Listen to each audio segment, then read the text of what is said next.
منها او مثلها الم تعلم ان الله على كل شيء قدير الم تعلم ان الله له ملك السماوات والارض وما لكم من دون الله من ولي ولا نصير صدق اللہ العظیم۔ ان آیات مبارکہ کا ترجمہ اگرچہ ہم کر چکے ہیں، لیکن اس کا جو اصل مفہوم ہے اور اس کا پس منظر ہے اس کو سمجھنا ضروری ہے۔ آپ کو معلوم ہے کہ اللہ کا دین آدم سے لے کر این دم تک ایک ہی ہے۔ نوح کا دین، موسیٰ کا دین، عیسیٰ کا دین، محمد کا دین صلی اللہ علیہ وسلم علیہ الصلوۃ دین ایک ہی ہے۔ شریعتوں میں فرق رہا ہے، اور یہ فرق جو رہا ہے اس کا اصل سبب یہ ہے کہ نوع انسانی مختلف اعتبارات سے ارتقاء کی مراحل طے کر رہی تھی۔ ذہنی پختگی، شعور کی پختگی، پھر سوشل ایولیوشن، تمدنی ارتقاء، یہ مسلسل جاری تھا۔ لہذا اس ارتقاء کے جس مرحلے میں رسول آئے اسی کی مناسبت سے ان کو تعلیمات دے دی گئیں۔ ان میں وہ حصے بھی تھے کہ جو ایٹرنل ہیں، جو ہمیشہ رہیں گے، اور ایسے بھی تھے کہ جو اس زمانے کی مناسبت سے تھے۔ اب جب اگلا رسول آئے گا تو ظاہر بات ہے کہ ان میں سے کچھ چیزوں میں تغیر و تبدل ہو جائے گا، کچھ چیزیں نئی آ جائیں گی، کچھ پرانی ساقط ہو جائیں گی۔ یہ پرانی چیزوں کا ساقط ہونا یہ کہلاتا ہے ناسخ ہونا، ناسخ و منسوخ کا مسئلہ، کہ وہ حکم منسوخ ہو گیا اور اس کی جگہ پر کوئی اور حکم آ گیا ہے۔ یا تو اللہ تعالیٰ تعین کے ساتھ منسوخ فرماتے ہیں، یا یہ کہ اس شے کو سرے سے لوگوں کے ذہنوں سے زائل کر دیتے ہیں۔ اعتراض یہ کر رہے تھے یہودی کہ اگر تو یہ دین وہی ہے جو موسیٰ کا تھا تو ظاہر بات ہے کہ پھر شریعت پوری وہی ہونی چاہیے۔ اس کے اعتراض کا جواب ہے جو یہاں دیا جا رہا ہے، اور یہی مسئلہ پھر قرآن میں بھی ہے۔ قرآن کی بھی تدریج کے ساتھ شریعت کی تکمیل ہوئی ہے۔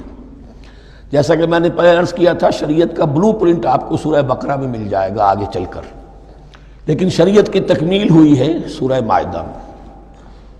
یہ جو تقریباً 5-6 سال کا وقفہ ہے، اس میں کچھ احکام شروع میں دیے گئے، پھر ان میں رد و بدل کر کے، اور پھر آخر میں الیوم اکملت لکم دینکم واتممت علیکم نعمتی ورضیت لکم الاسلام دینا۔ تو یہ ناسخ و منسوخ کا مسئلہ صرف سابقہ شریعتوں اور شریعت محمدی میں نہیں ہے صلی اللہ علیہ وسلم، بلکہ خود شریعت محمدی میں بھی زمانی اعتبار سے ارتقاء ہوا ہے۔ کہ پہلے شراب کے بارے میں حکم دیا گیا کہ اس کی مضرت زیادہ ہے، گناہ کا پہلو زیادہ ہے، کچھ فائدے بھی ہیں بس۔ اس کے بعد آیا اگر شراب کے نشے میں ہو تو نماز مت پڑھو، نماز کے قریب مت جاؤ۔ پورے معاہدہ میں آخری حکم آ گیا، حال انتم منتہون، اب باز آتے ہو کہ نہیں آتے، حرام کر دیا گیا۔ تو یہ تدریجاً ہوا ہے۔ تو ناسخ و منسوخ قرآن میں بھی ہے، اور ناسخ و منسوخ قرآن اور تورات کے مابین بھی ہے۔ تو ہم نہیں منسوخ کرتے کوئی آیت یا بھلوا دیتے ہیں اس کو، نأتی بخیر منہا، ہم اس سے بھی بہتر لے آتے ہیں، او مثلہا، یا اس جیسی ہی۔ الم تعلم ان اللہ علی کل شیء قدیر، اب یہ کہ یہ تو اللہ کی اتھارٹی ہے، مالک الملک وہ ہے، دین اس کا ہے، اس میں وہ جس طریقے سے چاہے کسی چیز کے اندر تبدیلی پیدا کر دے۔ الم تعلم ان اللہ لہ ملک السماوات والارض ما لکم من دون اللہ من ولی ولا نصیر ام تریدون ان تسألوا رسولکم کما سئل موسیٰ من قبل، کیا تم یہ چاہتے ہو کہ سوال کرو یا مطالبہ کرو اپنے رسول سے بھی اسی طرح کے جس طرح کی باتیں کی گئی تھی موسیٰ سے پہلے؟ مثلا ہم دیکھ چکے ہیں کہ ان سے کہا گیا کہ ہم نہیں مانیں گے جب تک کہ اللہ کو دیکھ نہ لے عیاناً، یا اسی طرح کے اور مطالبے جو حضرت موسیٰ علیہ السلام سے کیے جاتے تھے۔ یہاں مسلمانوں کو سکھایا جا رہا ہے کہ اس روش سے باز آؤ، ایسی بات تمہارے اندر پیدا نہیں ہونی چاہیے۔ وَمَن يَتَبَدَّلِ الْكُفْرَ بِالْإِيمَانِ فَقَدْ ضَلَّ سَوَاءَ السَّبِيلِ، ظاہر بات ہے ایسی حرکتیں بھی اب مسلمانوں میں سے بھی جو منافقین ان میں شامل تھے وہی کر رہے ہوں گے۔ اس لیے فرمایا کہ جو کوئی ایمان کو ہاتھ سے دے کر کفر کو لے لے گا، یعنی منافق چونکہ دو طرفہ ہوتا ہے، اب اس کا بھی امکان ہوتا ہے کوئی یکسو ہو جائے کفر کی طرف، اور اس کا بھی امکان ہوتا ہے کہ بالآخر یکسو ہو جائے ایمان کی طرف۔ مذبذبین بین ذالک کی کیفیت میں جو مبتلا ہے، اس کے دو یہ امکانات ہیں۔ تو جو کفر کی طرف جا کر مستقل طور پر راغب ہو گیا اس کا ذکر ہے، ومن یتبدل الکفر بالایمان فقد ضل سواء السبیل، تو وہ تو سیدھی راہ سے بھٹک گیا۔ ود کثیر من اہل الکتاب لو یردونکم من بعد ایمانکم کفارا، اہل کتاب میں سے بہت سے لوگ ہیں جو چاہتے ہیں کہ کسی طرح لوٹا کر لے جائیں تمہیں تمہارے ایمان کے بعد پھر کفار بنا دیں۔ یہ ایسے ہی ہے کہ جیسے کسی بلی کی دم کٹ جائے تو وہ یہ چاہے گی کہ ساری بلیوں کی دمیں کٹ جائیں کہ وہ کوئی علیحدہ سے نمایاں نہ رہے۔ تو وہ چاہتے تھے کہ یہ چیزیں جو ہیں ان کو واپس لے آیا جائے، اہل ایمان کو بھی کفر پہ لے آیا جائے، حسدا من عند انفسہم، اور یہ ان کا طرز عمل ان کے حسد کی وجہ سے کہ کیوں یہ نعمت جو ہے ان کو دے دی گئی۔ من بعد ما تبین لہم الحق، اس کے بعد کہ ان پر حق بالکل واضح ہو چکا ہے، وہ جان چکے ہیں، پہچان چکے ہیں، کسی مغالطے میں نہیں ہے، غلط فہمی میں نہیں ہے۔ فاعفوا واصفحوا، یہ بہت اہم ہے مقام۔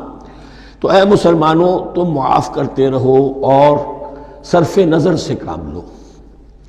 اس کا اصل مطلب کیا ہے؟ ابھی تو چونکہ مدنی دور کا آغاز ہو رہا ہے، ابھی کشمکش کے اور کشاکش کے اور مقابلے کے اور تصادم کے بڑے سخت مراحل آ رہے ہیں۔ چونکہ تمہارا سب سے پہلا جو محاذ ہے وہ تو کفار مکہ کے خلاف ہے، سب سے بڑھ کر وہی آئیں گے، تم پر حملے کریں گے، جنگیں ہوں گی۔ تو فوری طور پر یہ جو آستین کے سانپ ہیں ان کو ابھی چھیڑو مت، جب تک یہ پڑے رہیں ڈورمنٹ، انہیں پڑا رہنے دو۔ ایک وقت آئے گا، یہاں یوں سمجھیے کہ یہ حکم دیا رہا ہے فی الحال انہیں چھیڑو مت، ان کے طرز عمل کے بارے میں زیادہ توجہ نہ دو۔ فاعفو، معاف کرتے رہو، درگزر کرتے رہو۔ اور وصفحو کہتے ہیں، صفح کہتے ہیں ایک طرف کا، یہ صفح ہے، یہ ورق ہے، صرف نظر کر لینا، دیکھا اندیکھا کر لینا، نظر انداز کر دینا۔ حتی یاتی اللہ بامرہ، یہاں تک کہ اللہ اپنا فیصلہ لے آئے۔ ایک وقت آئے گا کہ پھر مسلمانوں کو غلبہ آخری حاصل ہو جائے گا، اور جب جو یہ باہر کے دشمن ہیں ان سے تم نبٹ لو گے، پھر یہ کہ ان اندرونی دشمنوں کے خلاف بھی تمہیں اب آزادی دی جائے گی کہ ان کو بھی ان کے کیفر کردار تک پہنچا دو۔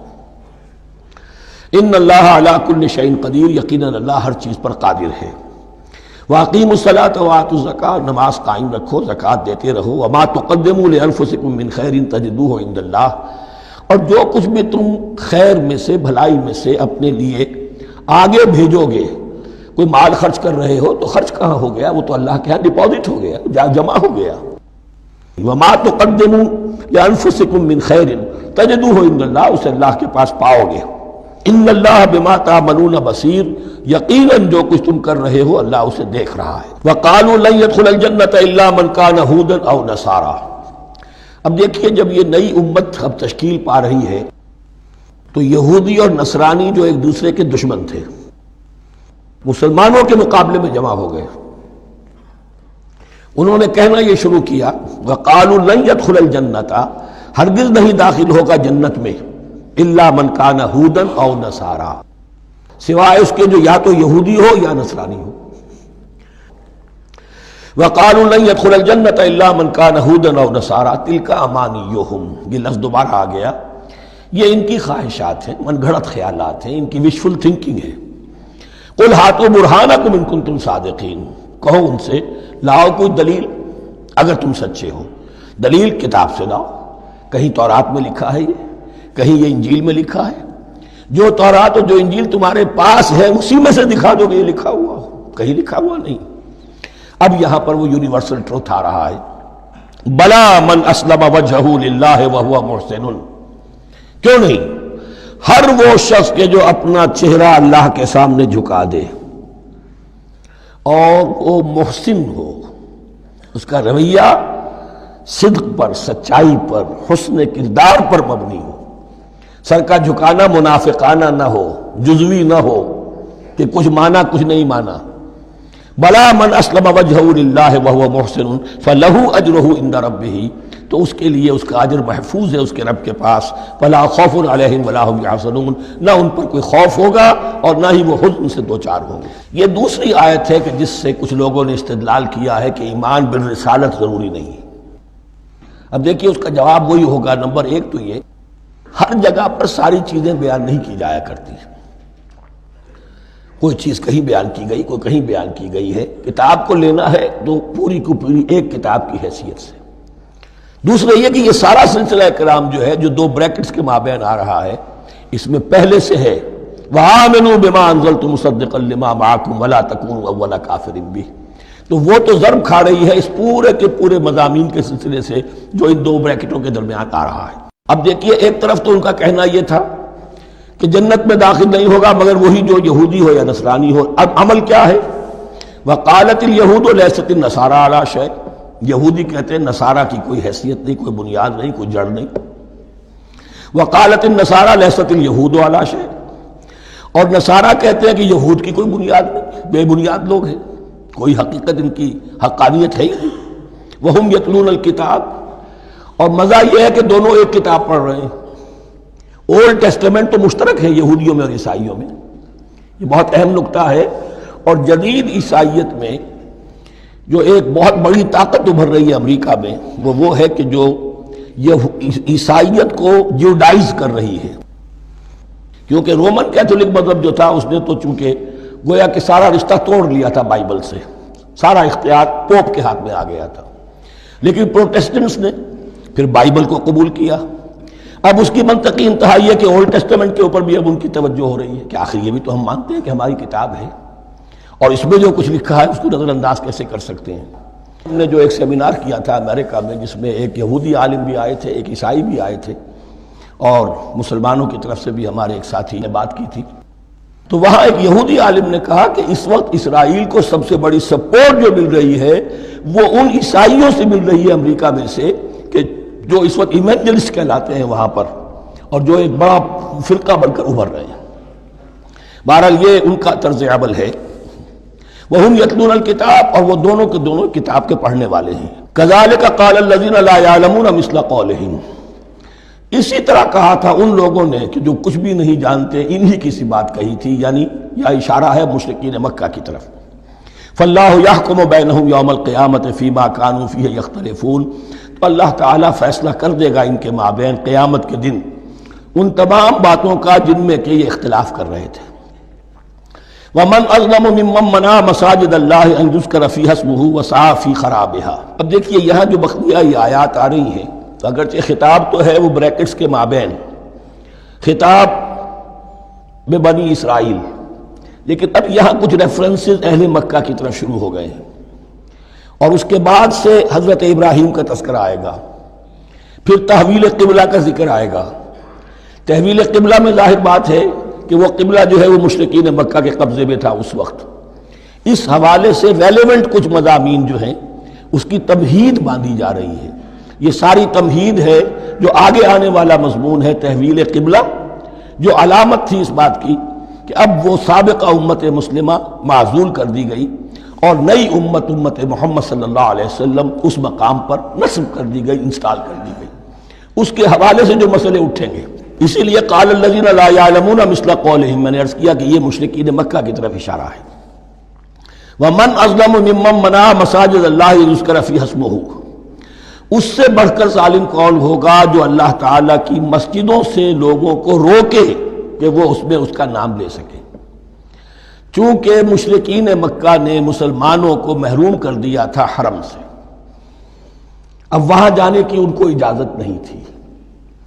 سن 6 میں حضور گئے بھی ہیں، تب بھی یہ کہ صلح حدیبیہ ہو گئی، واپس آنا پڑا، عمرہ کرنے کی اجازت نہیں ملی۔ سن 7 میں پھر ہوا ہے، تو یہ 7 برس بہت شاہ گزرے ہیں محمد الرسول اللہ صلی اللہ علیہ وسلم اور اہل ایمان پر۔ اب یہاں ذکر ہو رہا ہے ان کا قریش کا۔ وَمَنْ أَظْلَمُ مِمَّنْ مَنَعَ مَسَاجِدَ اللَّهِ أَنْ يُذْكَرَ فِيهَا اسْمُهُ وَسَعَىٰ فِي خَرَابِهَا، اور وہ اس کی تخریب میں لگے ہوئے ہیں۔ یہ خراب تخریب، یہ تخریب 2 طرح کی ہوتی ہے، ایک ظاہری تخریب ہوتی ہے کسی مسجد کو گرا دینا، اور ایک ظاہری نہیں باطنی معنوی ہوتی ہے۔ وہ جو تخریب ہے وہ یہ ہے کہ توحید کی بجائے اسے شرک کا اڈا بنا دیا ہے۔ وہ تو دنیا کے بت قدوں میں پہلا وہ گھر خدا کا، ہم اس کے پاسباں ہیں، وہ پاسباں ہمارا، 360 بت رکھ دیے گئے اس گھر میں لا کر، جو ابراہیم نے تعبیر کیا تھا توحید خالص کے لیے۔ وَسَعَىٰ فِي خَرَابِهَا، یہ لفظ ذرا نوٹ کر لیجئے، یہ ایک حدیث میں بھی آیا ہے، بڑی دلدوز حدیث ہے، اور میں چاہتا ہوں کہ آپ اسے ذہن میں رکھیں۔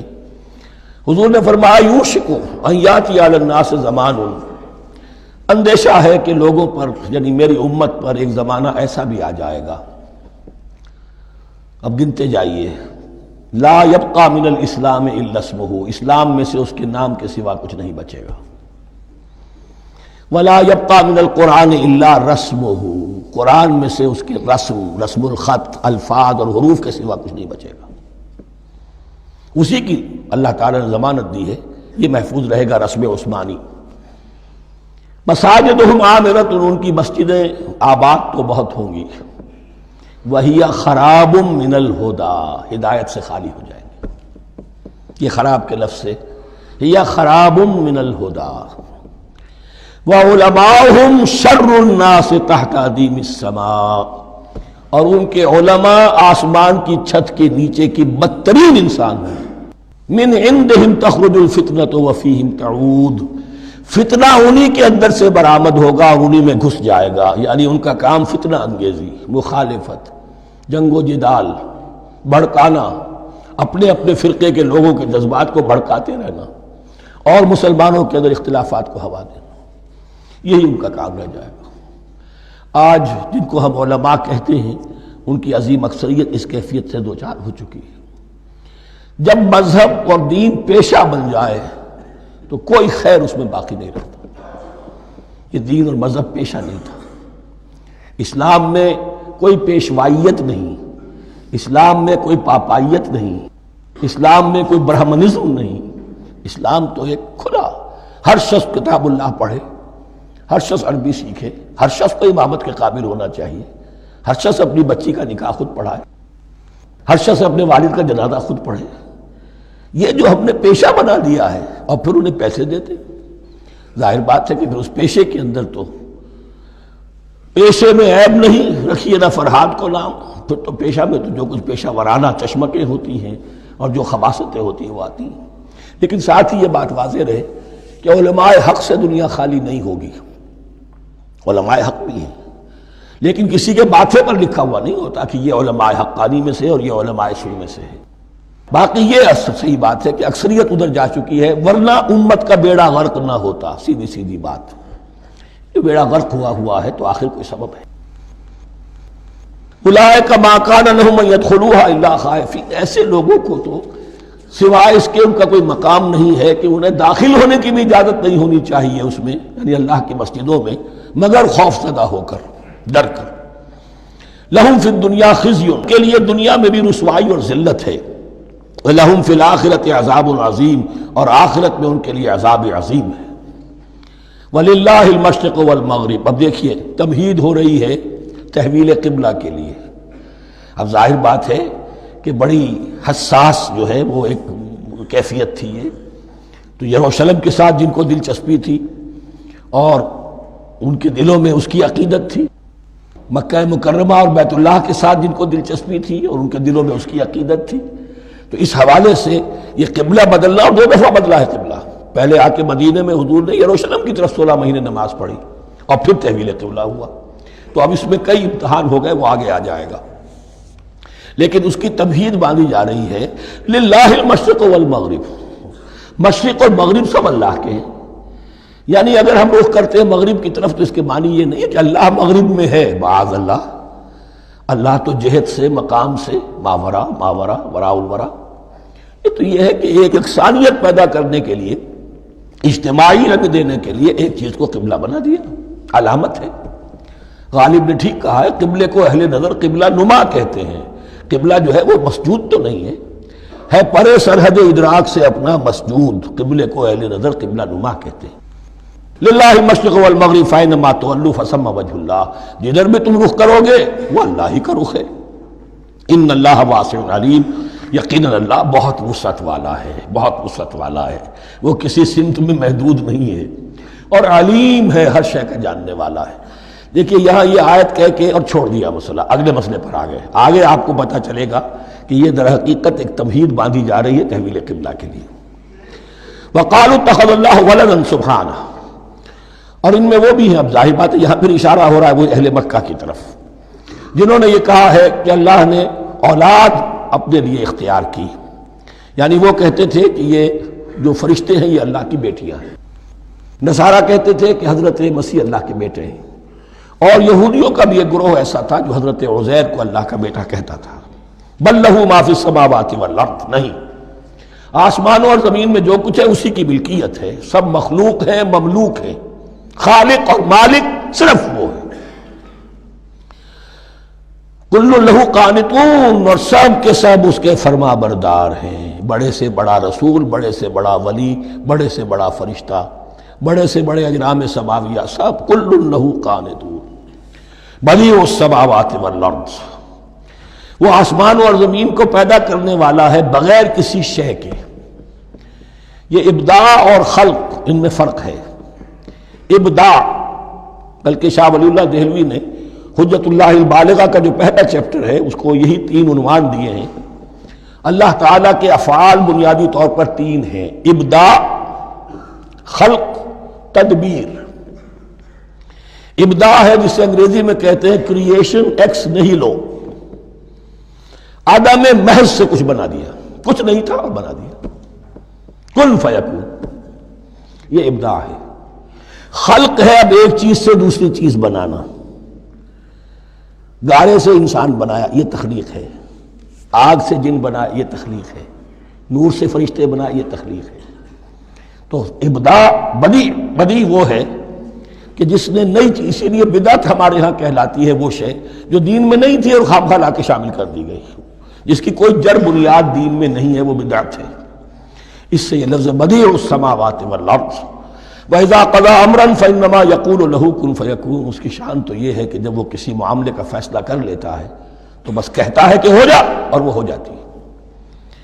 وَقَالَ الَّذِينَ لَا يَعْلَمُونَ لَوْلَا يُكَلِّمُنَا اللَّهُ وَتَأْتِينَا آیَةٌ، اور کہا ان لوگوں نے جو علم نہیں رکھتے، یہاں پھر وہی مشرکین مکہ کی طرف روئے سخن ہے، کیوں نہیں بات کرتا ہم سے اللہ، اور کیوں نہیں کوئی لے آتا ہمارے پاس کوئی نشانی۔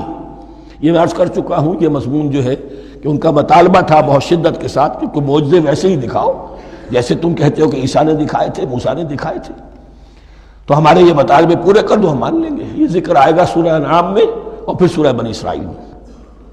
كَذَلِكَ قَالَ الَّذِينَ مِن قَبْلِهِمْ مِثْلَ قَوْلِهِمْ، اسی طرح کی باتیں جو لوگ ان سے پہلے آئے تھے وہ بھی کہتے رہے۔ تشابہت قلوبہم، ان کے دل ایک دوسرے سے مشابہ ہو گئے ہیں۔ قد بینا الآیات لقوم یوقنون، اور ہم نے تو اپنی آیات کو واضح کر دیا ہے ان لوگوں کے لیے جو یقین کرنا چاہیں۔ انا ارسلناک بالحق بشیرا ونذیرا، اے نبی ہم نے آپ کو بھیجا ہے حق کے ساتھ بشیر اور نذیر بنا کر۔ بنیادی حیثیت آپ کی یہ ہے کہ آپ اہل حق کو بشارت دیں، فراح و ریحان و جنت نعیم، فسلام لک من اصحاب الیمین، یہ بشارت دیجیے۔ اور جو غلط راستے پر جائیں، کفر کریں، منافقت میں مبتلا ہوں، ملحد ہوں اور بدعملی کریں، ان کو آپ خبردار کر دیجئے کہ جہنم ان کے لیے تیار کر دی گئی ہے۔ آپ کا کام دعوت ہے، ابلاغ ہے، تبلیغ ہے، نصیحت ہے۔ وَلَا تُسْأَلُ عَنْ أَصْحَابِ الْجَحِيمِ، آپ سے سوال نہیں کیا جائے گا جہنمیوں کے بارے میں کہ محمد یہ کیوں جہنم میں پہنچ گئے، ہم نے تمہیں بھیجا تھا، تمہارے ہوتے ہوئے یہ جہنمی کیوں ہو گئے؟ نہیں، یہ آپ کی ذمہ داری نہیں ہے۔ کون جنت میں جانا چاہتا ہے، کون جہنم میں جانا چاہتا ہے، یہ آدمی کا اپنا فیصلہ ہے۔ آپ کا کام ہے کہ حق کو واضح کر دیں، ہاں وضاحت میں کمی نہ رہ جائے، حق واضح ہو جائے، کوئی اشتباہ نہ ہو، بالکل مبرہن ہو جائے، واضح ہو جائے، بس یہ ذمہ داری آپ کی ہے، اس سے زیادہ نہیں۔ یہ مسئولیت جو ہوتی ہے، انسان اگر اپنی اصل مسئولیت سے زیادہ ذمہ داری اپنے سر پر ڈال لے تو اس سے بھی بہت بڑی بڑی گمراہیاں پیدا ہوتی ہیں۔ اور اس کا جو تذکرہ ہو رہا ہے بڑی گمراہی تو معاذ اللہ وہ تو ہمارے حوالے سے ہوتی ہے۔ ہمارے ہاں کی بہت سی جماعتیں جو ہیں اسی طرح کی غلطیوں کی وجہ سے وہ غلط راستوں پر پڑ گئی، پوری تحریکیں برباد ہو گئی۔ لیکن یہاں بھی حضور کا معاملہ کیا ہو رہا تھا کہ حضور چاہتے تھے کہ کسی طرح یہ علماء یہود ایمان لے آئے۔ بہرحال حضور کے دل میں رغبت، آخر مکے میں آپ تھے تو دعائیں مانگتے تھے، اے اللہ عمرو بن ہشام اور عمر بن خطاب میں سے کسی ایک کو تو میری جھولی میں ڈال دیں۔ تو اسی طرح کی دعا آپ نے کی ہوگی۔ فرمایا وَلَن تَرْضَىٰ عَنْكَ الْيَهُودُ وَلَا النَّصَارَىٰ حَتَّىٰ تَتَّبِعَ مِلَّتَهُمْ، اے نبی کسی مغالطے میں نہ رہیے، ہرگز راضی نہیں ہوں گے آپ سے نہ یہ یہودی اور نہ نصرانی جب تک کہ آپ پیروی نہ کریں ان کی ملت کی۔ لہذا امید منقطع کر لیجیے، اس لیے کہ زیادہ امید ہو تو مایوسی ہو جاتی ہے۔ اقبال نے بہت خوب کہا ہے بندہ مومن کے بارے میں، جس کی امیدیں قلیل، جس کے مقاصد جلیل۔ مقصد اونچا لیکن امید قلیل رکھیے، اللہ چاہے گا تو ہو جائے گا، نہیں چاہے گا تو میرا کام تو اپنی حد تک اپنا فرض ادا کر دینا ہے۔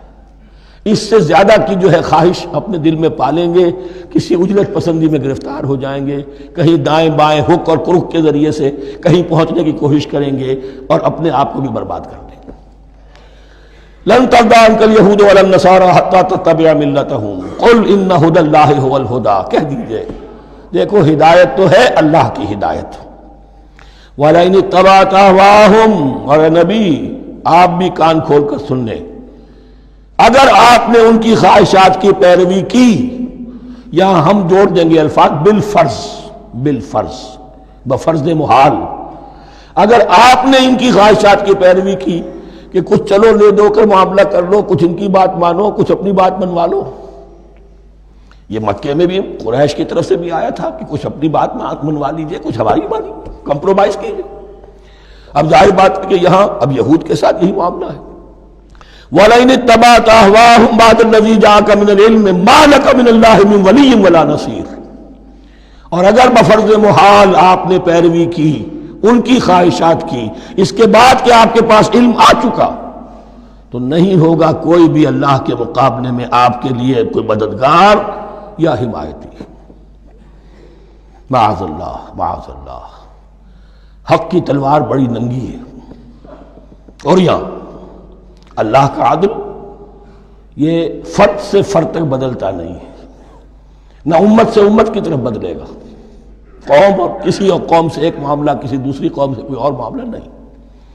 اللہ کے اصول ہیں، اللہ کے قوانین ہیں، اس کی فطرت ہے، فطرت اللہ التی فطر الناس علیہا، پھر یہ کہ اس کی سنت ہے، لن تجد لسنت اللہ تحویلا ولن تجد لسنت اللہ تبدیلا۔ الذین آتیناہم الکتاب یتلونہ حق تلاوتہ، وہ لوگ کہ جنہیں ہم کتاب دیتے ہیں وہ اس کی تلاوت کرتے ہیں جیسا کہ اس کی تلاوت کا حق ہے۔ اس پر میں نے اپنے کتابچے میں بحث کی ہے، تلاوت کا اصل حق کیا ہے۔ مسلمانوں پر قرآن مجید کے حقوق نامی کتابچہ، اب یہاں پہ تفصیل سے بیان کرنے کا وقت نہیں ہے، لیکن ایک بات جان لیجئے کہ تلاوت کا لفظ جو قرآن کے لیے قرآن نے اختیار کیا، یہ بڑا ذو معنیین ہے۔ تلا یتلو ہم اسے بھی کہتے ہیں پڑھنا، اور تلا یتلو کسی کے پیچھے پیچھے چلنے کو کہتے ہیں۔ والشمس وضحاها والقمر اذا تلاها، سورج کے بعد پیچھے آتا ہے چاند۔ تو یتلو کے معنی کیا ہے؟ when you are reading the book you are following the text۔ بعض لوگوں کو دیکھا ہوگا انگلی ان کی چلتی ہے ساتھ ساتھ، وہ بیچارے جو زیادہ ماہر نہیں ہیں تو تاکہ نگاہ ادھر سے ادھر نہ ہو جائے، ایک سطر سے دوسری سطر پر نہ پہنچ جائے، انگلی بھی ساتھ ساتھ پھیرتے ہیں، تو فالوئنگ دی ٹیکسٹ۔ لیکن اس تلاوت کا اصل حق کیا ہوگا؟ جب آپ اس کتاب کو فالو کریں، اسے اپنا امام بنائیں، اس کے پیچھے چلیں، اس کا اتباع کریں، اس کی پیروی کریں، جس کی کہ دعا ہم کرتے ہیں وَاجْعَلْهُ لَنَا إِمَامًا وَنُورًا وَهُدًى وَرَحْمَةً، تو اللہ تو بنائے گا ہمارا امام اس کو اسی وقت جب کہ ہم فیصلہ کر لیں کہ ہم اس کتاب کے پیچھے چلیں گے۔ الذین آتیناہم الکتاب یتلونہ حق تلاوتہ اولئک یؤمنون بہ، جو اللہ کی کتاب کی تلاوت کا حق ادا کریں اور اس کی پیروی بھی کریں، وہی ہیں جو اس پر ایمان رکھتے ہیں۔ جو نہ تلاوت کا حق رکھتے ہوں ادا کریں، نہ پیروی کریں، وہ دعویٰ کریں کہ ہمارا ایمان ہے تورات پر اور کتاب پر، تو یہ دعویٰ جو ہے جھوٹا دعویٰ ہے۔ میں وہ حدیث آپ کو سنا چکا ہوں، ما آمن بالقرآن من استحل محارمہ، جس شخص نے قرآن کی کسی حرام کردہ شے کو اپنے لیے حلال کر لیا، اس کا قرآن پر کوئی ایمان نہیں۔ وَمَن يَكْفُرْ بِهِ فَأُولَٰئِكَ هُمُ الْخَاسِرُونَ، اور جو اس کا کفر کرے گا تو وہی لوگ ہیں خسارے میں رہنے والے۔ اب وہ بریکٹ بند ہو رہی ہے، وہ آیت کے جو 6 رکوع کے شروع میں آئی تھی دوبارہ آ گئی جوں کی توں، یا بنی اسرائیل اذکروا نعمتی التی انعمت علیکم وانی فضلتکم علی العالمین۔ یہ ترتیب ذہن میں رکھیے۔ اور دوسری آیت بھی جو کہ تو صرف یہ ہے کہ ترتیب تھوڑی سی بدلی ہے۔ بریکٹ یوں بناتے ہو تو اس کی چونچ ادھر ہوتی ہے تو اس کی چونچ ادھر ہوتی ہے. تو اسی طریقے سے ذہن میں رکھیے کہ دوسری آیت کی ترتیب تھوڑی سی بدل دی درمیانی، اور وہ بھی درمیان میں چونچ والا معاملہ جو ہوتا ہے. وَاتَّقُوا يَوْمًا لَا تَجْزِي نَفْسٌ عَن نَفْسٍ شَيْئًا، یہ تو جو کا تو وہی ہے. ڈرو اس دن سے جس دن کوئی جان کسی دوسری جان کے کام نہ آ سکے گی. وَلَا يُقْبَلُ مِنْهَا عَدْلٌ، وہاں کیا تھا وَلَا يُقْبَلُ مِنْهَا شَفَاعَةٌ، یہاں کیا آیا وَلَا يُقْبَلُ مِنْهَا عَدْلٌ، نہ اس سے کوئی فدیہ قبول کیا جائے گا. وَلَا تَنْفَعُهَا شَفَاعَةٌ، یہ شفاعت بعد میں لے آئے، عدل پہلے لے آئے. وہاں شفاعت پہلے ہے، عدل بعد میں، بس یہ تبدیلی ہے. وَلَا هُمْ يُنصَرُونَ، اور یہ پھر جو کا تو وہی جو پہلی آیت میں تھا، جو چھٹے رکوع کی دوسری آیت ختم ہوئی، نہیں انہیں کوئی مدد مل سکے گی. یہ جو حصہ تھا جو تقریباً 10 رکوعوں پر مشتمل تھا، سورہ بقرہ کے 18 رکوع کہ جن میں روح سخن ہے سابقہ امت مسلمہ کی طرف. 4 رکوع بڑے عموم کے حامل تھے، لیکن بین السطور وہاں بھی اشارے موجود تھے. روح سخن جو تھا وہ بنی اسرائیل کی طرف. 10 رکوعوں میں صراحت کے ساتھ ساری گفتگو انہی سے ہے، الا یہ کہ ایک جگہ مسلمانوں سے خطاب کر لیا، کچھ آخر میں اہل مکہ کا تذکرہ بھی ہو گیا. اب اس کے بعد ذکر شروع ہو رہا ہے حضرت ابراہیم علیہ السلام کا. وہ بات سمجھ لیجئے کہ کیا وجہ ہے اس کی. دیکھیے حضرت ابراہیم کی نسل کی یہ 2 شاخیں چلی، ویسے تو 3 ہیں. عام طور پر لوگوں کے علم میں ہے کہ 2 بیویاں تھیں. حضرت ہاجرہ سے حضرت اسماعیل پیدا ہوئے، بڑے تھے. حضرت سارہ سے حضرت اسحاق، ان کے بیٹے یعقوب، یعقوب کے 12 بیٹے بنی اسرائیل. حضرت اسماعیل کو حضرت ابراہیم نے آباد کیا خانہ کعبہ کے پاس لا کر، بواد غیر ذی زرع، تو وہاں یہ جو ایک نسل چلی. لیکن نبوت جو ہے حضرت ابراہیم کے بعد حضرت اسماعیل کو تو ملی، اس کے بعد مسلسل یوں سمجھیے کہ تقریباً 3000 کا فصل ہے سالوں کا کہ کوئی نبوت اس شاخ میں نہیں آئی. نبوت کا سلسلہ چلا دوسری شاخ میں، حضرت یعقوب، حضرت اسحاق، حضرت یعقوب، حضرت یوسف، چلتے جائیے، اور پھر حضرت موسیٰ اور ہارون سے شروع ہو کر حضرت عیسیٰ اور یحییٰ تک 1400 برس مسلسل. اگرچہ تیسری شاخ بھی تھی، بنو قطورہ کہلاتے ہیں. تیسری اہلیہ آپ کی تھی قطورہ. بنی قطورہ میں سے ان کی اولاد بڑی کثیر تھی. ان میں سے ایک مدین تھے، مدین یا مدیان. ان میں حضرت شعیب کی بعثت ہوئی تھی. حضرت شعیب بھی حضرت ابراہیم کی نسل میں سے ہیں، لیکن بنی مدیان میں سے. بہرحال اب چونکہ حضور کی بعثت ہوئی بنی اسماعیل میں، ادھر بنی اسرائیل ہیں جن سے یہ خطاب ہو رہا ہے سابقہ امت مسلمہ، اور اب یہ امامت الناس منتقل ہونے والی ہے بنی اسرائیل سے بنی اسماعیل کو. تو اب اگر اس انتقال کے وقت نقل، اگر وہ جو کامن فیکٹر ہے اس کا تذکرہ کیا جائے تو بات آسان ہو جائے گی. ابراہیم ہی تو جد امجد ہے نا تمہارے، تم یعقوب کی اولاد ہو، ٹھیک ہے، لیکن یعقوب کس کے بیٹے تھے؟ اسحاق کے. اسحاق کس کے بیٹے تھے؟ ابراہیم کے. تو یہ دوسری نسل بھی تو ابراہیم ہی کی ہے. اس حوالے سے ان کے لیے سہل بنایا جا رہا ہے کہ بات کو سمجھو. یہ صرف یہ ہے کہ 2 پیڑھی اوپر جا کر مل گئے اور لانا خیر سنا. اور حضرت ابراہیم نے خانہ کعبہ کی تعمیر کی اور اسے اب مرکز بنانا ہے اہل توحید کا. لہذا یہ ساری گفتگو اب شروع ہو رہی ہے. 4 رکوع اب وہ ہیں 15ویں سے شروع ہو کر 18ویں تک جن کا اصل مضمون ہے تحویل قبلہ. وَإِذِ ابْتَلَىٰ إِبْرَاهِيمَ رَبُّهُ بِكَلِمَاتٍ فَأَتَمَّهُنَّ، اور ذرا یاد کرو جب ابراہیم کو آزمایا اس کے رب نے بہت سی باتوں میں. میرا ایک کتاب چاہے حضرت ابراہیم کی شخصیت پر، حج اور عید الاضحیٰ اور ان کی اصل روح، اور اس میں ایک تحریر ہے، ایک تقریر ہے. جو تحریر ہے وہ مجھے بہت پسند ہے کہ کیسے کیسے امتحان آئے ہیں حضرت ابراہیم علیہ السلام پر. فَأَتَمَّهُنَّ، اب یہ ایک جملے میں ایک پوری داستان ہے. اس نے ان سب کو پورا کیا، سب میں پاس ہو گیا، ہر امتحان سے کامیابی کے ساتھ with flying colors ہر امتحان سے نکلے. قال انی جاعلک للناس اماما، تب ہم نے کہا اے ابراہیم اب میں تمہیں نوع انسانی کا امام بنانے والا ہوں. قال ومن ذریتی، انہوں نے کہا اور میری نسل کے بارے میں بھی یہ وعدہ ہے کہ نہیں؟ قال لا ینال عہد الظالمین، فرمایا میرا یہ عہد ظالموں سے متعلق نہیں ہوگا. مطلب کیا ہوا کہ تمہاری نسل میں سے جو صاحب ایمان ہوں گے، نیک ہوں گے، سیدھے راستے پر چلیں گے، ان سے ہمارا وعدہ ہے، لیکن نسلیت کی بنیاد پر نہیں ہے کہ جو بھی تمہاری نسل میں سے لازماً وہ اس وعدے کا مصداق بن جائے۔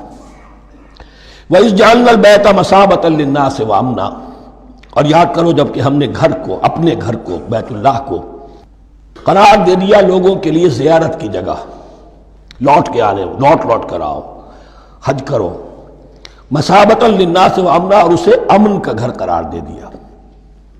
وَاتَّخِذُوا مِن مَقَامِ إِبْرَاهِيمَ مُصَلًّى، اور ہم نے حکم دیا کہ مقام ابراہیم کو اپنی جائے نماز بنا لو، نماز پڑھنے کی جگہ بنا لو۔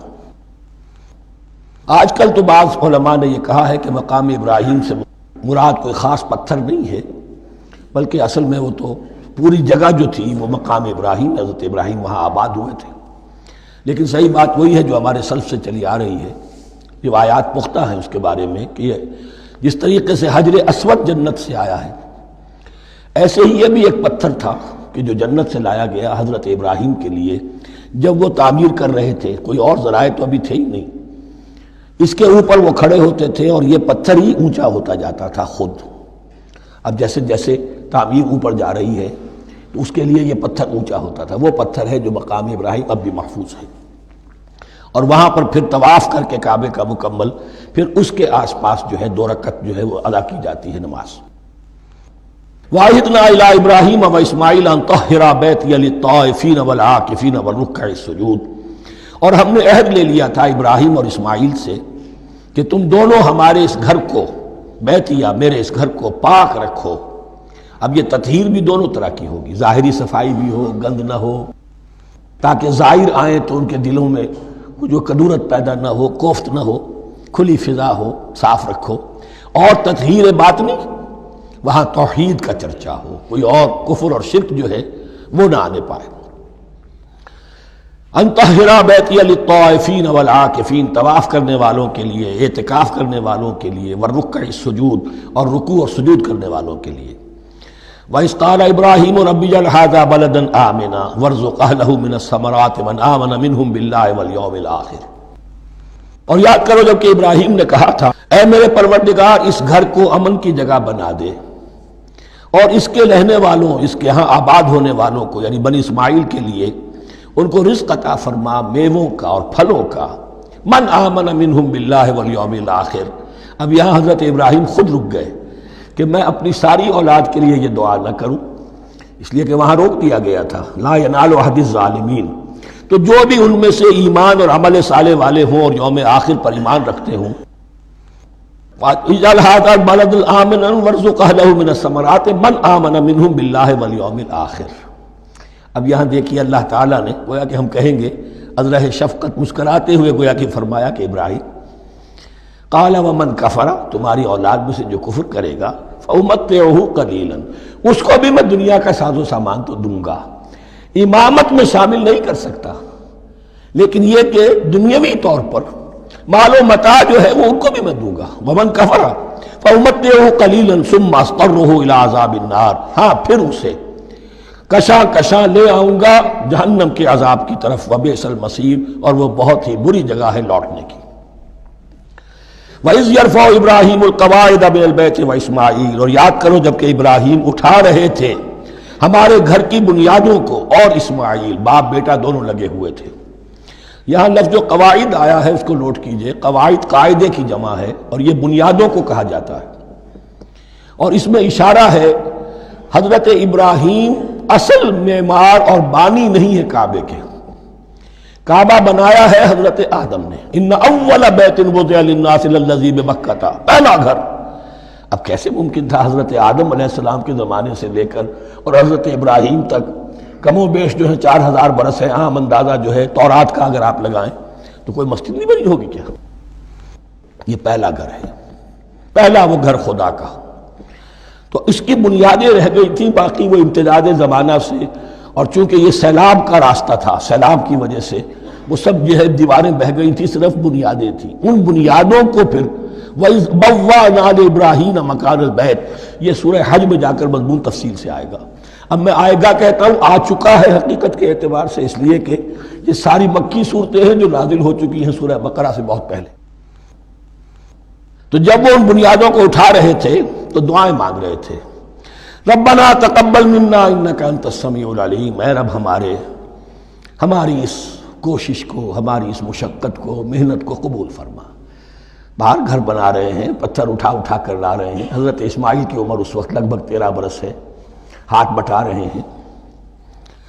ربنا تقبل منا انک انت السمیع العلیم، اے رب ہماری اس کوشش کو شرف قبول عطا فرما، یقیناً تو سب کچھ سننے والا اور جاننے والا ہے۔ ربنا وجعلنا مسلمین لک، اور اے رب ہمیں اپنا فرما بردار بنائے رکھ۔ نوٹ کیجئے ابراہیم کہہ رہے ہیں، تو میں اور آپ اگر مطمئن ہو جائیں کہ میری موت لازماً حق پر ہوگی تو بہت بڑا دھوکہ ہے۔ ڈرتے رہنا چاہیے، اللہ کی پناہ طلب کرتے رہنا چاہیے۔ ربنا وجعلنا مسلمین لک، اے اللہ ہم دونوں کو اپنا فرما بردار بنائے رکھ، ومن ذریتنا امۃ مسلمۃ لک، اور ہم دونوں کی نسل میں سے اٹھائیو برپا کی جو ایک امت جو تیری فرما بردار امت ہو۔ وارنا مناسکنا، اور اے پروردگار تیرا گھر تو ہم نے یہ بنا دیا، اب اس کے جو رسومات ہیں وہ ہمیں سکھا، جو مناسک حج ہیں، ارنا مناسک، اب کیسے حج کریں، کیا آداب ہوں گے، طواف کیسے ہوگا، کیا کریں گے۔ وتب علینا، اور ہم پر اپنی شفقت کی نظر فرما، انک انت التواب الرحیم، یقیناً تو ہی ہے بہت ہی زیادہ توبہ کا قبول فرمانے والا اور شفقت کے ساتھ رجوع کرنے والا اور رحم فرمانے والا۔ ربنا وبعث فیہم رسولا منہم، اور اے ہمارے پروردگار ہماری اس نسل میں، اب چونکہ ہماری نسل مراد ہے بنی اسماعیل، بنی اسرائیل اسماعیل کی نسل میں سے تو نہیں ہے نا، یہاں دونوں کی نسل سے مراد ہے تو وہ بنی اسماعیل، ہماری اس نسل میں اٹھائی ہو ایک رسول انہی میں سے، باہر کا نہ ہو، کوئی مغایرت کا اجنبیت کا پردہ حائل نہ ہو، وہ کیا کرے، یتلو علیہم آیاتک، تیری آیات ان کو پڑھ کر سنائے، وَيُعَلِّمُهُمُ الْكِتَابَ وَالْحِکْمَةَ، اور صرف سنائے نہیں، تعلیم دے انہیں کتاب اور حکمت کی۔ صرف سنا دینا تو بہت آسان کام ہے، سکھانا، تعلیم دینا، دلوں میں بٹھانا، اور حکمت، وَيُزَكِّيهِمْ، اور ان کو پاک کرے، ان کا تزکیہ کرے، ان کے دلوں میں تیری محبت اور آخرت کی طلب کے سوا کوئی طلب باقی نہ رہنے دے۔ انک انت العزیز الحکیم، یقیناً پروردگار تو ہی ہے زبردست اور کمال حکمت والا۔ وَمَن يَرْغَبُ عَن مِّلَّةِ إِبْرَاهِيمَ إِلَّا مَن سَفِهَ نَفْسَهُ، اور ایسا شخص کون سا ہوگا جو ابراہیم کے طریقے سے منہ موڑے۔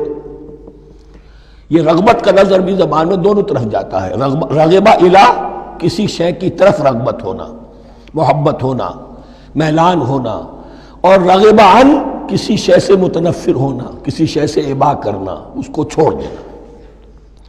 وَمَن يَرْغَبُ عَن مِّلَّةِ إِبْرَاهِيمَ إِلَّا مَن سَفِهَ نَفْسَهُ، سوائے اس کے جس نے اپنے آپ کو حماقت ہی میں مبتلا کرنے کا فیصلہ کر لیا ہو، اور کون ہوگا جو ابراہیم کے طریقے سے منہ موڑے۔ وَلَقَدِ اصْطَفَيْنَاهُ فِي الدُّنْيَا، اور ہم نے تو اسے دنیا میں بھی پسند کر لیا تھا، چن لیا تھا۔ وَإِنَّهُ فِي الْآخِرَةِ لَمِنَ الصَّالِحِينَ، اور یقیناً آخرت میں بھی وہ ہمارے صالح بندوں میں سے ہوں گے۔ اذ قال له ربه اسلم قال اسلمت لرب العالمین، جب کہا اس سے اس کے پروردگار نے کہ مانو میرا حکم، اس نے کہا پروردگار قبول ہے تیرا حکم، یہاں تک کہ ذبح کرو بیٹے کو، حاضر۔ یہ آخری امتحان تھا، آخری 100 برس کی عمر میں، 87 برس کی عمر میں دعائیں مانگ مانگ کر بیٹا لیا تھا اسماعیل۔ حضرت سارہ کے ہاں کوئی اولاد نہیں ہوئی تھی، اب وہ 13 برس کا تھا، بازو بن گیا تھا، اور اس وقت ذبح کرنے کا حکم آیا۔ جب بھی کہا ہم نے مانو ہمارا حکم، قال اسلمت لرب العالمین، اللہ تعالی ہمیں بھی توفیق دے کہ اس کی پیروی کریں۔ وَوَصَّىٰ بِهَا إِبْرَاهِيمُ بَنِيهِ وَيَعْقُوبُ، اور اسی کی وصیت کی تھی ابراہیم نے بھی اپنے بیٹوں کو اور یعقوب نے بھی۔ یا بنی، وہ کیا تھی نصیحت، اے میرے بیٹو، ان اللہ اصطفیٰ لکم الدین، دیکھو اللہ نے تمہارے لیے دین کو پسند فرما لیا ہے۔ کون سا دین؟ فلا تموتن الا وانتم مسلمون، اور دیکھنا موت نہ آنے پائے مگر فرما برداری کی حالت میں۔ یہی بات آئے گی سورہ آل عمران میں مسلمانوں سے خطاب کر کے، یا ایھا الذین آمنوا اتقوا اللہ حق تقاتہ ولا تموتن الا وانتم مسلمون، اور ان الدین عند اللہ الاسلام ومن یبتغ غیر الاسلام دینا فلن یقبل منہ۔ ام کنتم شہداء اذ حضر یعقوب الموت، کیا تم اس وقت موجود تھے جب یعقوب کی موت کا وقت آیا؟ جب آدم کی یعقوب پر موت، یہ لفظی ترجمہ ہوگا، اذ حضر یعقوب الموت اذ قال لبنیہ ما تعبدون من بعدی، حضرت یعقوب نے اپنے سارے بیٹوں کو جمع کیا 12 کے 12، اور مصر میں پہنچ چکے تھے یہ حضرت یوسف علیہ السلام کے ذریعے سے، جو سورہ یوسف میں ساری کہانی آئے گی، وہاں انتقال ہوا۔ تو انہوں نے اپنے بیٹوں کو جمع کیا، اذ قال لبنیہ ما تعبدون من بعدی، میرے بعد تم کس کی پوجا کرو گے، کس کی پرستش کرو گے؟ یہ بات نہیں تھی کہ انہیں معلوم نہیں تھا، لیکن یہ کہ ایک میثاق، قول و قرار اور پختہ کرنے کے لیے۔ قالوا نعبد الہک و الہ آبائک ابراہیم و اسماعیل و اسحاق، انہوں نے کہا کہ ہم پوجیں گے، بندگی کریں گے، پرستش کریں گے آپ کے معبود کی اور آپ کے آبا ابراہیم، اسماعیل اور اسحاق کے معبود کی، اور یہ کوئی مختلف معبود نہیں، یہ الہ واحدہ، وہ تو ایک ہی الہ ہے۔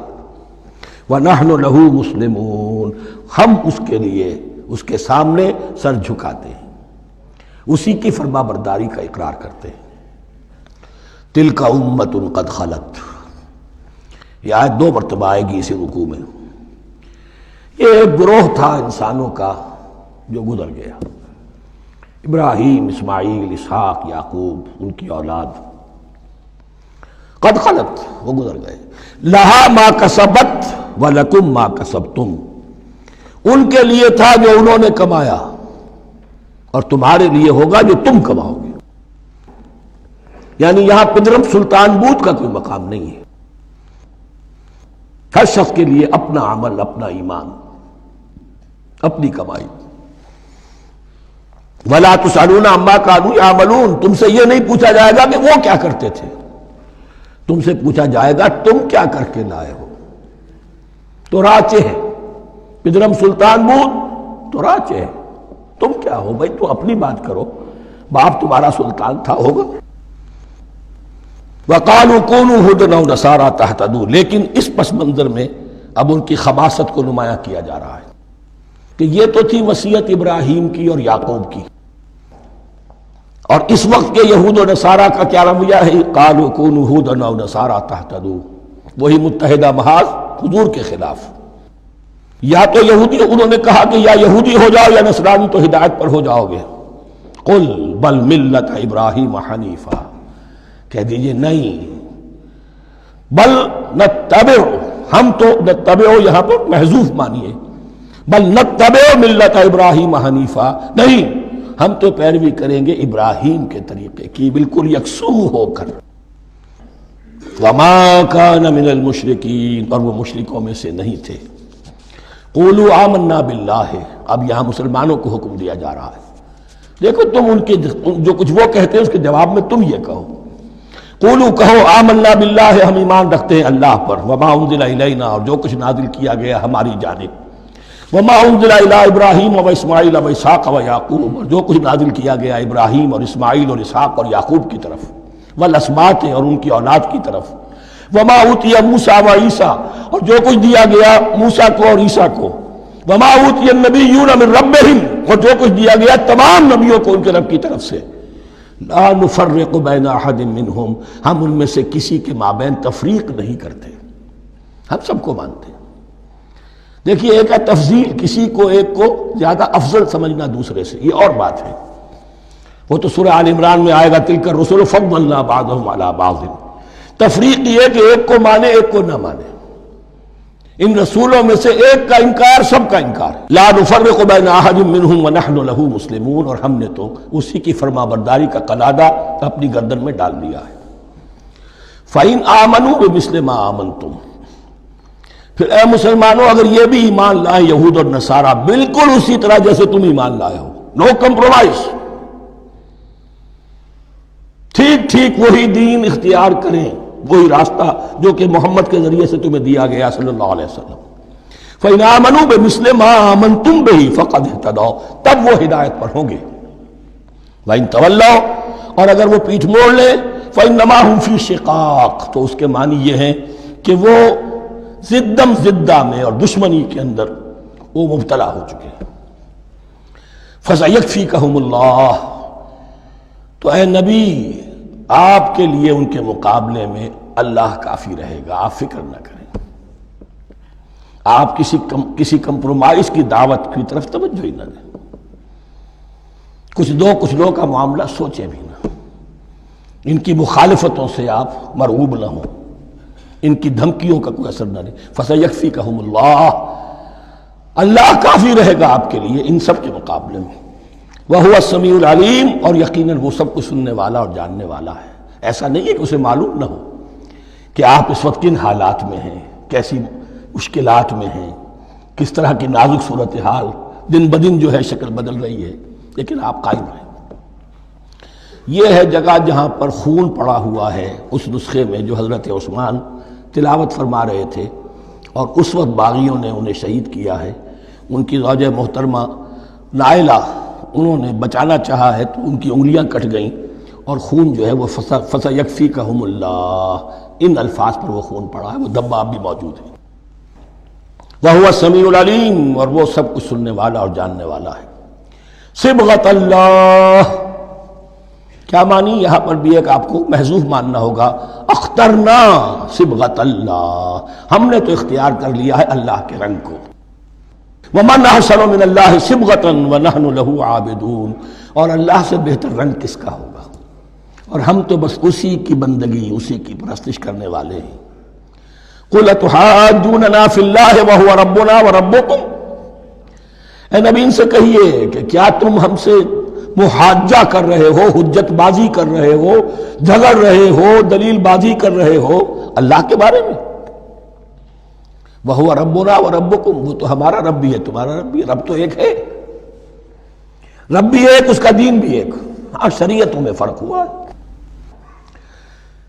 قُلْ أَتُحَاجُّونَنَا فِي اللَّهِ وَهُوَ رَبُّنَا وَرَبُّكُمْ وَلَنَا أَعْمَالُنَا وَلَكُمْ أَعْمَالُكُمْ، رب تو ہمارا بھی وہ، تمہارا بھی وہ، البتہ ہمارے لیے ہوں گے ہمارے عمل، تمہارے لیے ہوں گے تمہارے عمل۔ وَنَحْنُ لَهُ مُخْلِصُونَ، اور ہم تو اس کے لیے اپنے آپ کو خالص کر لینے والے ہیں۔ یہ ذرا 3 الفاظ یہاں پہ نوٹ کر لیجئے، یہ میرے اور آپ کے لیے لمحہ فکریہ ہیں۔ نحن لہو مسلمون، 136ویں آیت اس پر ختم ہوئی، ہم اس کے سامنے سر تسلیم خم کرتے ہیں، ان میں سے تو ہم بھی شامل ہیں۔ نحن لہو عابدون، آیت نمبر 138، ہم اس کی بندگی کرنے والے ہیں، اسی کی بندگی کرنے والے ہیں۔ تو صرف اسلام نہیں، عبادت اور ٹوٹل عبادت، ٹوٹل بندگی، پوری زندگی میں اس کے ہر حکم کی پیروی اور اطاعت۔ اس سے آگے بات آئی وَنَحْنُ لَهُ مُخْلِصُونَ، یہ عبادت اخلاص کے ساتھ نہیں ہے تو منافقت ہے۔ اس عبادت سے کوئی دنیا کی منفعت پیش نظر نہ ہو، سوداگری نہیں، یہ عبادت خدا کی ہے۔ دنیا بنانا، دنیا کمانا، دین کو ذریعہ بنانا، اس سے بڑا، اس سے بڑی اور اس سے گری ہوئی کوئی حرکت نہیں۔ اخلاص، حضور نے فرمایا من صلی یرائی فقد اشرکا ومن صام یرائی فقد اشرکا ومن تصدق یرائی فقد اشرکا، جس نے نماز پڑھی دکھاوے کے لیے اس نے شرک کیا، جس نے روزہ رکھا دکھاوے کے لیے اس نے شرک کیا، اور جس نے صدقہ خیرات دیا دکھاوے کے لیے اس نے شرک کیا۔ وَنَحْنُ لَهُ مُخْلِصُونَ، نَحْنُ لَهُ مُسْلِمُونَ، نَحْنُ لَهُ عَابِدُونَ، نَحْنُ لَهُ مُخْلِصُونَ۔ اللهم ربنا اجعلنا منهم، اللهم ربنا اجعلنا منهم۔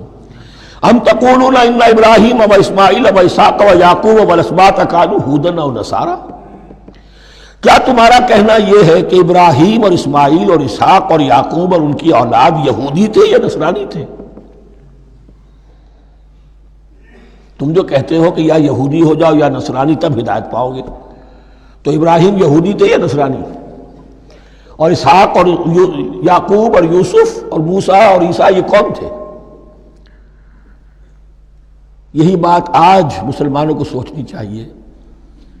محمد الرسول اللہ اور ان کے اصحاب دیوبندی تھے یا بریلوی تھے یا اہل حدیث تھے یا شیعہ تھے یا سنی تھے؟ ان تقسیموں سے اوپر ہونے کی ضرورت ہے۔ اللہ کے ساتھ اخلاص کا تقاضا یہ ہے، ٹھیک ہے ایک فقہی مسلک کے اعتبار سے ایک شخص کسی مسلک کی پیروی کر رہا ہے، لیکن اپنے آپ کو اس سے آئیڈینٹیفائی کرانا اور اس مسلک کو مقدم رکھنا دین پر، اور اس مسلک ہی کے لیے محنت اور مشقت اور بھاگ دوڑ تبلیغ ہو رہی ہے اسی کی، یہ چیز بالکل اس اصل حقیقت کے خلاف ہے کہ جو اللہ کے دین نے ہمیں سکھائی ہے۔ ام تقولون ان ابراہیم و اسماعیل و اسحاق و یعقوب والاسباط کانوا ھودا او نصارا قل انتم اعلم ام اللہ، کہیے ان سے کہ تم زیادہ جانتے ہو یا اللہ زیادہ جانتا ہے۔ ومن اظلم ممن کتم شہادۃ عنده من اللہ، کان کھول کر سن لو، اس سے بڑھ کر ظالم کون ہوگا جس نے اللہ کی ایک گواہی جو اس کے پاس تھی اسے چھپا لیا۔ تمہارے پاس گواہیاں ہیں، علماء یہود جانتے تھے یہ اللہ کے رسول ہیں جن کے ہم منتظر تھے، اس گواہی کو چھپائے بیٹھے۔ ومن اظلم ممن کتم شہادۃ عنده من اللہ وما اللہ بغافل عما تعملون، اور اللہ ہرگز غافل نہیں ہے کہ اس سے جو تم کر رہے ہو۔ تلک امۃ قد خلت، یہ گروہ مقدس جماعت تھی یہ جس کے یہ گلے سرسبد تھے، یہ گزر گئے۔ لہا ما کسبت ولکم ما کسبتم، جو کمائی انہوں نے کی، جو عمل انہوں نے کمائے وہ ان کے لیے، تمہارے لیے نہیں۔ تمہارے لیے وہ ہوگا جو تم کماؤ گے۔ ولا تسألون عما كانوا يعملون، اور تم سے ان کے عمل کے بارے میں نہیں پوچھا جائے گا کہ انہوں نے کیا کیا، تم سے سوال یہ ہوگا کہ تم نے کیا کیا۔ بارک اللہ لی ولکم فی القرآن العظیم۔